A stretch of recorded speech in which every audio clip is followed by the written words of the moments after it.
We're talking about next day service or same day service for your trash can cleaning business. This is something that, for the first few years of this being in America, nobody really talked about. We all just did same day service. But as things have progressed and we've, grown and added clients, it is an issue for many people. So it's a number one question a lot of times now, just because people hear that there are two ways to do this.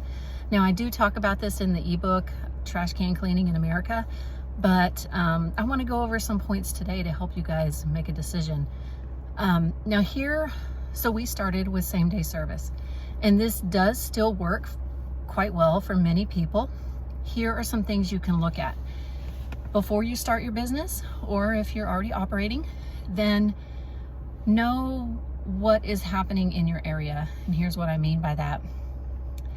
In some places, there are people who only have one service that they follow, like one trash collection agency, and that could be union run, and they collect everything in your area, and they run like clockwork, and they start early and they're done by 4 o'clock. Great. You can probably stick with same day service because there's a lot of consistency, and they're not emptying the trash at 8 p.m. on a random Monday and 5 p.m. on a different Monday. So in my area, that doesn't work. We have 6 different collection agencies that we follow. So logistically, that gets really, really hard to know what's going on in their worlds. They may have a truck breakdown, they may have people out sick, might delay their collections. And then what happens is, like I said, on a Monday where normally trash is collected by 9 a.m., it's 5 p.m. and they still haven't been through the neighborhood. That's hard. We can't be out until midnight cleaning trash cans. So these are some things, like I said, to think about.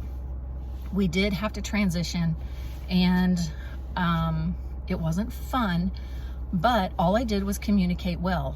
We only lost like 5 people who said, I don't want to do this if it's not same day. And then all the new people that have come on since then, because that was over a year ago, it's not an issue. That's the way it is. And what are they going to do about it? That's the way we have to operate. Otherwise, we can't operate. Because like I said, we cannot be out until midnight cleaning trash cans. It would be too loud in neighborhoods and different things. And of course, it's not ideal operating hours for this type of service. So those are some things to think about. And if you have any questions, then post a comment, and be sure to, subscribe to this channel. I'll try to put some more content out. Bye.